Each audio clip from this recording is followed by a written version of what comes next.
Okay, here in this video we are actually going to discuss this Wheatstone bridge.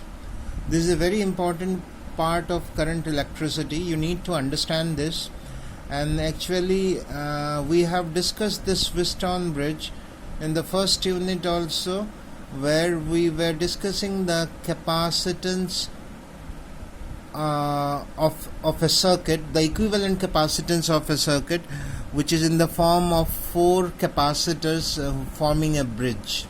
Now the same case we are going to consider here for resistances also.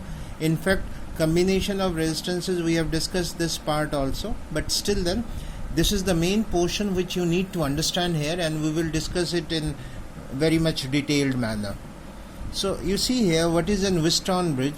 It is an arrangement of 4 resistances given by P, Q, R and S, where one of the resistance, say S, may be considered to be unknown, whereas P, Q is known, and R is the resistance whose value can be changed according to our wish. So a arrow here in the resistance shows that it is variable, we can change the value. Now what is done is the ratio of P and Q. This is the you can see the circuit first, like the points A, B, C, D. In these points across AB, the resistance P is there, BC the resistance Q is there, AD it is R, and DC the resistance is S. A galvanometer is connected between B and D. So you can see here, when the current flows in this direction from the battery which is connected here, then that current get divided into 2 parts. The first part, which is here I1, this part at the point B is further divided into 2 parts. One which goes through the galvanometer is given by Ig. So according to Kirchhoff's current law, the left out part will be, since it was I1 reaching here, Ig goes in this direction, so the left out part is I1 minus Ig, which goes in this direction through Q. Now this Ig reaches here, and here it is I2, so this will form a current here which will be given by I2 plus Ig, and where these 2 currents meet here, so the resultant current here will be I1 plus I2, because Ig will cancel out here. So I1 plus I2, as we have seen here, I current get divided into I1 plus I2, and here they are again gaining and making it together here, coming out together here, so the total current here will be I. Now we will choose a value of R in such a way that the galvanometer gives 0 deflection. It means the value of Ig is 0. That is, the point B and point D has the same potential. That's why if they are having the same potential, then there will be no current between the 2 points. So the galvanometer gives 0 deflection. And at that point, this bridge, this Wheatstone bridge, is called in balanced condition. So you need to understand how we can balance it. We will be fixing the value of R such that the galvanometer, for a certain value of R, the galvanometer gives 0 deflection. That is, Ig is equal to 0. The point B and D have the same potential, so the potential difference is 0, so no current flows through it. And then the bridge is called, is said to be at balanced condition. And when the bridge is at balanced condition, it is seen that the ratio of P and Q is equal to the ratio of R and S. That is, we can write here P by Q is equal to R by S. So I hope this is very clear to you. So the most important thing you need to understand, that we have to choose a value of R such that galvanometer gives 0 deflection, and then we get the balanced condition in which P by Q is equal to R by S. Now S is the unknown resistance, P and Q are the known resistance, R is variable, but we know the value of R, so the value of S can be easily calculated. If we have P by Q is equal to R by S, then the value of S can be calculated as Q by P into R. This balanced condition of Wheatstone bridge is very, very important. You need to understand the concept very clearly. So once again, let me tell you the very important part. In the Wheatstone bridge principle, what we consider is the resistance R is chosen in such a way that P by Q becomes equal to R by S, and the bridge is said to be in balance condition. Ig is 0. Okay, now we can prove this balance condition by using Kirchhoff's law. Let us see how we can do it. Two loops are there. Let us consider the first loop A, B, D, A, and let us use the Kirchhoff's voltage law, KVL in short way, right? See here, we are using Kirchhoff's voltage law in the first loop here. Now the direction of traversal of the loop, let us consider it to be clockwise. It is your wish, you can consider it to be anti-clockwise only.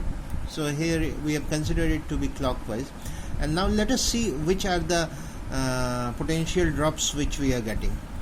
Now we know that left hand side and right hand side of the equation, one of the side have the product, the sum of the products of the current and resistances, that is the potential drops across the resistances, and the other part of the other side of the equation will have the EMFs. But we don't have any EMF only here, we just have the potential drops across the resistances. So let us write the potential drops first. Suppose we consider this resistance P, so we are going in this direction, so it is the direction of current also, same direction, so the potential drop here will be I1P. Okay, the potential drop here we have written as I1P. Now across the galvanometer, G is the resistance of the galvanometer through which a current Ig flows. So the potential difference across this galvanometer, it has a resistance G, so the potential drop will be IgG, and it is taken in the same direction of traversal. Current is in the same direction, so plus IgG, which we have written here. But when we reach here, you see the direction of traversal and the direction of current are opposite, so it will be minus I2R. So it is minus I2R is equal to the EMF. Here no EMF, no cell is connected here, so the EMF is 0. Okay, let me remind you one more thing here. Galvanometer is a device which gives us the small value of current in microamperes, and it actually gives the direction of current also. Like the galvanometer has two works to do. It gives you the value of very small amount of current, and it gives you the direction of flow of current also. Now if you compare it with ammeter gives a larger value of current, and further it doesn't give you the direction of flow of current. In ammeter, we will discuss it in the next unit, as well as galvanometer also, so then these things will be very clear. For the time being, you just understand that galvanometer gives the value of very small current, and it also shows the direction of flow of current. It will give zero deflection, that is no deflection in the galvanometer will be there if there is no current. Now we have the first equation here. Now KVL, that is Kirchhoff's voltage law, in the second loop BCDB. Again the direction of traversal we have considered here, so you can consider the potential drops across this one, I1 minus Ig into Q with a plus sign, because the direction of traversal and the direction of current is same, so we have taken that value here. For this one, you see the direction of current and the direction of traversal are opposite, so it will be minus I2 plus Ig into S. So minus I2 plus Ig into S. And here also the direction of traversal is opposite to that of the current Ig, so it is minus IgG. So here we write minus IgG is equal to 0 because no EMF is attached to it. Now we know that in the balance condition the value of Ig is 0. So we put Ig is equal to 0 in these two equations, and we will see that the equation changes to, like here in the first equation, here the Ig is 0, so it is I1P minus I2R is equal to 0, which can be written as I1P is equal to I2R. Similarly here also in the second equation, Ig is equal to 0, here it is 0, here it is, so it is I1Q minus I2S is equal to 0. So I2S can be taken here, so I1Q is equal to I2S. So we have these two relations, and if we divide them, you can see here I1 and I2 will cancel out, so we have P by Q is equal to R by S. So the condition that we have used is Ig is equal to 0, and we have come to an equation which is the balance condition of an Wheatstone bridge, which is given by P by Q is equal to R by S. So what we can finally say is the balanced Wheatstone bridge condition is if Ig is equal to 0, then it means P by Q is equal to R by S. Or other way around, we can also say if P by Q is equal to R by S, then Ig is equal to 0. So I hope that this is very clear to you. Any doubt, you can post me the doubts. Thank you.